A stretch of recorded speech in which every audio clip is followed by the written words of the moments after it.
भारत के एक छोटे से शहर में एक ऐसी बस चलती थी जिसके बारे में लोग खुलकर बात नहीं करते थे। कुछ लोग कहते थे कि वो बस अब इस दुनिया में नहीं है, और कुछ कहते थे अगर वो बस तुम्हारे सामने रुक जाए तो कभी उसमें मत चढ़ना। लेकिन आर्यन को इन बातों पर कभी विश्वास नहीं था। आर्यन 24 साल का एक साधारण लड़का था।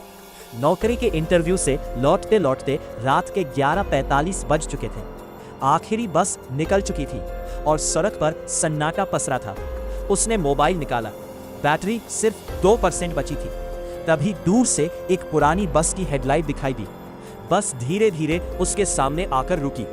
अजीब बात यह थी कि बस पर कोई रूट नंबर नहीं लिखा था, सिर्फ एक धुंधला सा बोर्ड चमक रहा था। आर्यन ने सोचा शायद यही आखिरी बस है। बस का दरवाजा अपने आप खुल गया। अंदर अजीब सी ठंडी हवा थी। एक बूढ़ा कंडक्टर बिना पलक झपकाए उसकी ओर देख रहा था। उसकी आवाज बहुत धीमी थी, चढ़ जाओ, देर हो रही है। आर्यन बस में चढ़ गया। बस में सिर्फ 5 यात्री बैठे थे। कोई किसी से बात नहीं कर रहा था। सबके चेहरे नीचे झुके हुए थे। आर्यन ने पीछे की सीट पर बैठकर राहत महसूस की। बस चल पड़ी, लेकिन कुछ सेकंड बाद उसे एहसास हुआ बस का इंजन लगभग आवाज ही नहीं कर रहा था और सड़क पर बस के पहियों की भी कोई आवाज नहीं थी। आर्यन ने खिड़की से बाहर देखा। उसे लगा जैसे बस शहर से नहीं, किसी और ही दुनिया से गुजर रही हो। सस्पेंस म्यूजिक तेज होता है। तभी कंडक्टर उसकी सीट के सामने आकर खड़ा हो गया और बोला, टिकट।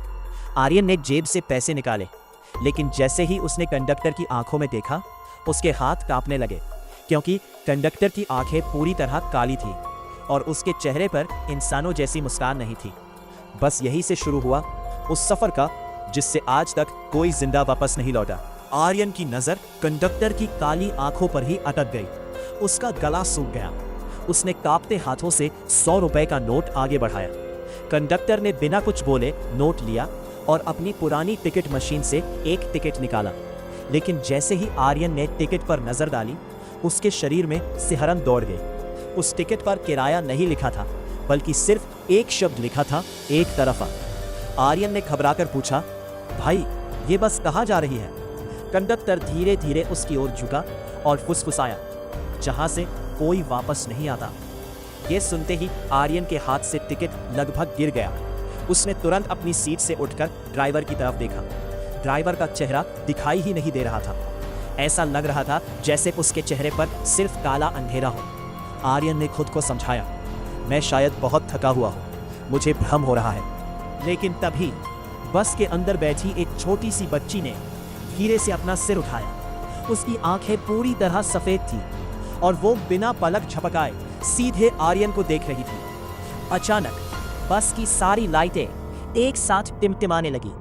पूरा माहौल बर्फ जैसा ठंडा हो गया। आर्यन ने खिड़की से बाहर देखा। सड़क गायब हो चुकी थी। चारों तरफ सिर्फ घना कोहरा, सूखे पेड़ और टूटे हुए कब्रिस्तान दिखाई दे रहे थे। उसका दिल जोर जोर से धड़कने लगा। वो तुरंत दरवाजे की तरफ भागा, लेकिन दरवाजा खुल ही नहीं रहा था। उसने पूरी ताकत से धक्का दिया। तभी पीछे से वही कंडक्टर बोला, अब उतरना मना है। आर्यन धीरे धीरे पीछे मुड़ा। कंडक्टर मुस्कुरा रहा था और फिर उसने ऐसी बात कही जिसने आर्यन के पैरों तले जमीन खिसका दी। ये बस जिंदा लोगों के लिए नहीं है।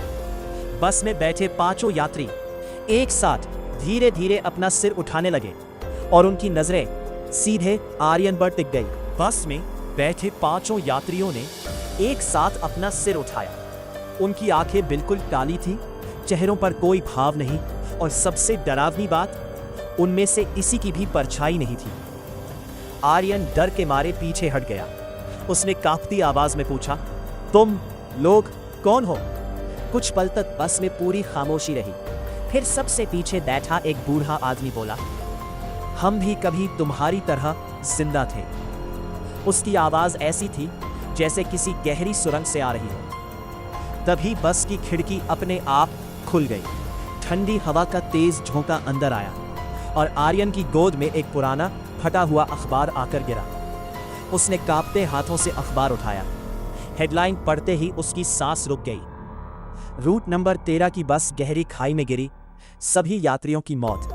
तारीख आज से ठीक 10 साल पहले की थी। अखबार में बस की जो तस्वीर छपी थी वो बिल्कुल उसी बस की थी जिसमें आर्यन इस समय बैठा था। उसने जल्दी से यात्रियों की तस्वीर देखी और उसके पैरों तले जमीन खिसक गई। तस्वीर में वही 5 चेहरे थे जो इस समय उसके सामने बैठे थे। आर्यन का गला सूख गया। उसने धीरे से अखबार नीचे किया, लेकिन अब बस के सभी यात्री अपनी अपनी सीटों से उठ चुके थे। वे बिना आवाज किए धीरे धीरे उसकी तरफ बढ़ने लगे। आर्यन घबराकर बस के पिछले हिस्से की ओर भागा। तभी उसे एक सीट के नीचे किसी का मोबाइल दिखाई दिया। मोबाइल की स्क्रीन अभी भी जल रही थी। उस पर सिर्फ एक वीडियो रिकॉर्डिंग थी जिसका नाम था, अगर कोई ये वीडियो देख रहा है तो बस से कूद जाना। आर्यन ने कांपते हाथों से वीडियो चलाया। स्क्रीन पर एक घायल आदमी दिखाई दिया। वो हाफते हुए बोला, अगर तुम इस बस में हो तो समय बहुत कम है। ये बस हर रात एक जिंदा इंसान को अपने साथ ले जाती है। अगला नंबर तुम्हारा है। इतना कहते ही वीडियो अचानक बंद हो गया। उसी समय बस के स्पीकर से एक तेज खड़खड़ाती आवाज गूंजी, अगला स्टॉप शांतिनगर कब्रिस्तान। बस धीरे धीरे रुकने लगी और बाहर घने कोहरे के बीच सैकड़ों कब्रें दिखाई देने लगी। बस धीरे धीरे रुक गई। बाहर घना कोहरा था और उसके बीच एक पुराना कब्रिस्तान, टूटी हुई कब्रें, सूखे पेड़ और हर तरफ अजीब सी खामोशी। अचानक बस का दरवाजा अपने आप खुल गया। कंडक्टर ने धीमी आवाज में कहा, जिसका नाम पुकारा जाएगा वही उतरेगा। आर्यन का दिल जोर जोर से धड़कने लगा। कंडक्टर ने अपनी जेब से एक पुरानी जली हुई डायरी निकाली। उसने पहला नाम पढ़ा, लेकिन वह नाम किसी यात्री का नहीं था। तभी सामने बैठी एक औरत बिना कुछ बोले उठी और धीरे धीरे बस से नीचे उतर गई। जैसे ही उसने कब्रिस्तान की जमीन पर कदम रखा, वो घने धुएं में बदल गई और कुछ ही सेकंड में पूरी तरह गायब हो गई। आर्यन की आंखें फटी रह गईं। उसने भागकर बस से उतरने की कोशिश की, लेकिन जैसे ही उसका पैर दरवाजे के बाहर गया, उसे ऐसा लगा जैसे किसी बर्फ जैसे ठंडे हाथ ने उसका टखना पकड़ लिया हो। वो चीख पड़ा और पीछे गिर गया। तभी उसकी नजर कंडक्टर पर पड़ी। अब उसका चेहरा बदलने लगा था। उसकी त्वचा धीरे धीरे गल रही थी। आंखों की जगह काला अंधेरा था और उसके चेहरे पर एक डरावनी मुस्कान फैल गई। 10 साल पहले मैं भी इसी बस का कंडक्टर था। उस रात मैंने एक गलती की और अब हर रात एक नई आत्मा को यहाँ लाना मेरी सजा है। आर्यन कांप उठा। अगर मैं भाग जाऊं तो? कंडक्टर जोर से हंसा। उसकी हंसी पूरे कब्रिस्तान में गूंजने लगी। यहाँ से कोई भाग नहीं सकता। उसी समय आर्यन की जेब में रखा मोबाइल अपने आप चालू हो गया। स्क्रीन पर एक अनजान नंबर से कॉल आ रही थी। कांपते हाथों से उसने कॉल उठाई। दूसरी तरफ से सिर्फ एक फुसफुसाहट सुनाई दी, अगर जिंदा रहना है तो बस के नीचे छिपा लाल डिब्बा ढूंढो। कॉल तुरंत कट गई। आर्यन ने हैरानी से बस की तरफ देखा।